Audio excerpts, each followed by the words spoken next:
నమస్కారాలు. మరి ఈరోజు కార్యక్రమం అందరికీ తెలిసినటువంటిదే. ఈ కార్యక్రమంలో మరి మాట్లాడాల్సినటువంటి విషయాలన్నీ కూడా అందరూ మాట్లాడారు. నేనైతే ఒక మాట చెప్తున్నానండి, అది నా అనుభవం అనుకోండి.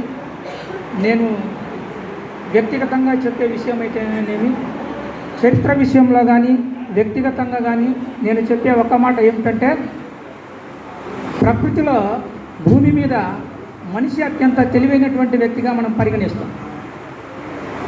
అయితే మనిషి అల్పజీవి అండి. మనిషి అల్పజీవి. భూమి మట్టి అనేది చిరంజీవి. మనిషి భూమి మీద ఉన్నంతకాలం తాను ఈ నేల మట్టి మీద నడవగలుగుతాడు, అలాగే ఈ మట్టి మీదనే పడిపోవడం జరుగుతుంది. మనిషి చనిపోయిన తర్వాత ఆ మట్టి తిరిగి మనిషి మీద పడుతుంది. మనిషి జీవించినప్పుడు మనిషి నేల మీద మట్టి మీద పడిపోతాడు. మనిషి చనిపోయిన తర్వాత ఆ మట్టి తిరిగి మనిషి మీద పడుతుంది. మనిషి మట్టి మీద జీవించడానికి, ఆ మట్టి తిరిగి మనిషి మీద పడడానికి మధ్యలో మనిషి ఏదైనా ఒకటి సాధించాలి.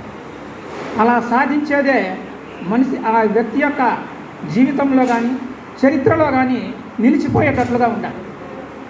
ఈరోజు కుమారి చాతుర్య ద్వారా మరి హెచ్ఈసి గ్రూప్ నుంచి స్టేట్ ఫస్ట్ ర్యాంకు సాధించడంలో మరి చాతుర్య కృషి అయితేనేమి, నా యొక్క కృషి అయితేనేమి, ఈరోజు మీ అందరి మధ్య మమ్మల్ని నిలబెట్టగలిగిందంటే ఆ భగవంతుడు ఇచ్చినటువంటి కృపని, ఆయన యొక్క ఆశీర్వాదం అని, అలాగే చాతుర్య కూడా భవిష్యత్తులో ఉన్నతమైనటువంటి స్థానాన్ని అలంకరించాలని కోరుకుంటూ, మరి అలాగే మరి ఇప్పుడు వచ్చినటువంటి అమ్మాయి పర్వీన్ కూడా ఉన్నతమైనటువంటి స్థానాన్ని అలంకరించుకోవాలని ఆశిస్తూ, ఇక ముందు ఏదైనా చెప్పాలని అనిపిస్తే భవిష్యత్తులో మళ్ళీ నెక్స్ట్ ఇయర్ ఇలాంటి కార్యక్రమం కింద జరిగినట్లయితే మా కళాశాల నుంచి ఒకవేళ స్టేట్ ఫస్ట్ వచ్చినా రాకపోయినా షైనింగ్ స్టార్ అవార్డుతో తప్పనిసరిగా ఈ స్టేజ్ మీదకి వస్తా.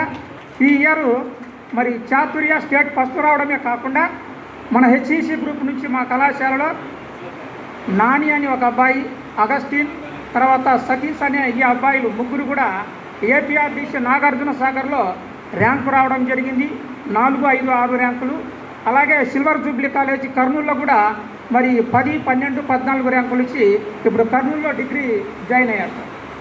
ఈ విధమైనటువంటి ర్యాంకులు నేను తప్పనిసరిగా నెక్స్ట్ ఇయర్ కూడా తీసుకొని వచ్చి మన గారపాటి గోపి సార్తో తప్పనిసరిగా పంచుకుంటానని ఆశిస్తూ ఈ అవకాశం ఇచ్చినందుకు ధన్యవాదాలు తెలియజేస్తూ సెలవు తీసుకుంటాను.